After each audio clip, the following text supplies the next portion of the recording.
getaway by air will likely cost more this year. The Airlines Association says several factors feed into this, like inflation.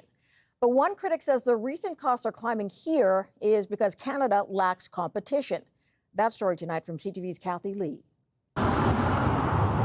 The price to fly is going to soar for travelers already paying for expensive airfare. My family and I traveled a couple years ago and the cost just kept going up. The International Air Transport Association, made up of airline industry leaders, said carriers are still recovering from the pandemic, but other factors will drive up ticket prices. With margins of 3%, there's no way the industry can absorb the additional or the potential additional costs that we'll face. Those additional costs from inflation, the price of jet fuel, and a backlog in new aircraft production. Those new airplanes, would come into play in as much as they're there to replace older airplanes, more expensive to maintain, use more fuel. The industry also feeling the pressure to use lower carbon jet fuel or sustainable aviation fuel that's very limited in supply and expensive to produce. The cost of SAF has to come down. Otherwise, that cost is going to be right in the consumer's bill.